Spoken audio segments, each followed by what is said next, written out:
every glance a question, all truths veiled by wealth. In rooms awash in gold delight, darkness grew heedless. Is she the treasure or the prey, caught by hidden secret? Father will never understand. For him, the world is measured by the rhythmic clip-clop of a carriage horse on cobblestones or the feel of a good stallion beneath him. He was born to it, as was I, growing up in the stable-master's house, where the scent of hay and leather is the scent of home. But it was never my home. My heart was always in the sky. When the state offered to fund my pilot's training, it felt like being handed the key to a cage I hadn't realized I was in. Up there I can see all of Estolia at once, every village, every cove, every winding road. Down here we may be a nation without motor cars, a place where a journey from one coast to the other is a full day's event. But from the air I can cross it in minutes. It's more than just speed.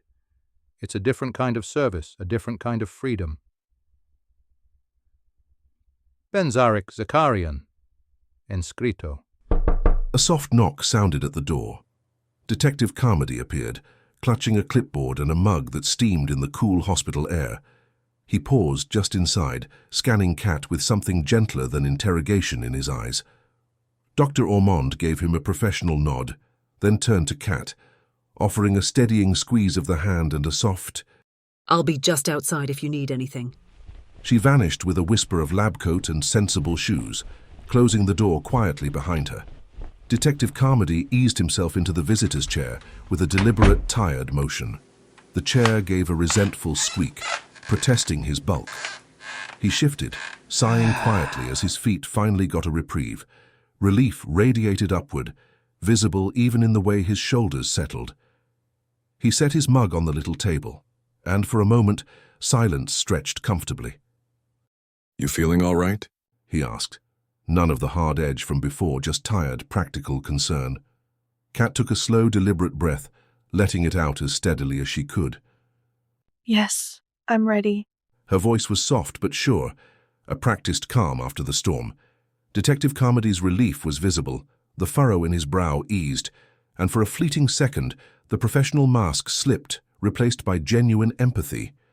He recalibrated, scanning his notes, organizing his thoughts with the careful deliberation of someone shifting from concern back to duty. "Thank you," he said quietly. He tapped his clipboard once.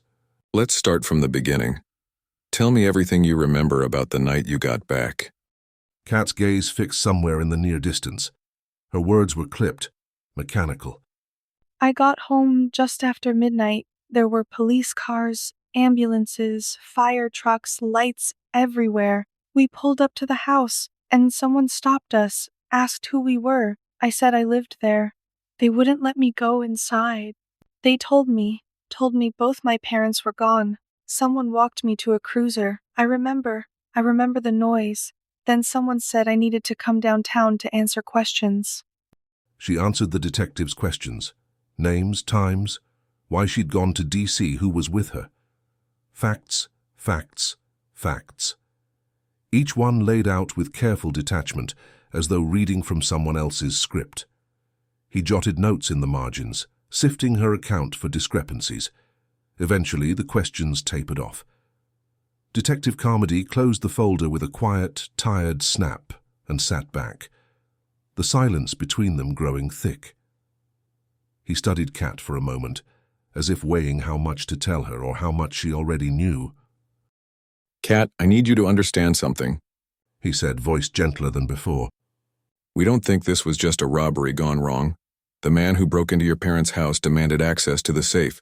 When the security guard arrived in response to the silent alarm, he was shot first. Then your parents. We believe the killer was trying to cover his tracks. No witnesses." He grimaced, glancing once at the folder as if it still might yield a safer truth. "I'm sorry, and I know it's a lot. But it looks planned. Professional." Cat stared, shaking her head. That can't be right. Why would anyone want to hurt my parents? My dad ran a factory, elevator parts, nothing more. It doesn't make sense. Detective Carmody watched her carefully. On paper, yes. The company's called Levitations, right? He thumbed through his notes. We found several foreign wire transfers connected to shell companies. Big sums, Cat. And your father's name came up in connection with an ongoing federal inquiry. She blinked, stunned. Inquiry? For what? He made thousands of little metal brackets for motors, for gears. I've seen the machines. There's nothing there you could use for. He lifted a hand, voice softening. Sometimes components meant for one thing get repurposed for another. There are rumors your father's company's been used as a front to funnel specialty parts, possibly for bombs overseas. We don't have proof, but that's the kind of enemy who doesn't leave witnesses. A tremor ran through Kat's hands. Everything she thought she'd known about her father pulled away, leaving only questions. The door opened, and Kat recognized her father's lawyer, Carter Elliott, briefcase in hand. He paused just inside, offering a polite but pointed nod. Detective, Carter said, voice calm and unyielding. I'd like to speak with my client. If you have any further questions, you can direct them to me. Detective Carmody's eyes narrowed, a flicker of resignation passing across his tired features. He closed his folder with a quiet snap, rose from his seat and gathered his mug. Understood. I have your card, Mr. Elliott. Cat, if you remember anything else, let me know. He hesitated by the door, then gave Cat a last searching look, more empathy than suspicion, before pulling the door shut behind him. The soft click seemed to settle the air. Carter let out a long, quiet breath. He moved deliberately, settling into the chair across from Cat. No dramatic sigh, no protest from the seat, just the quiet composure of a man who's weathered a few storms.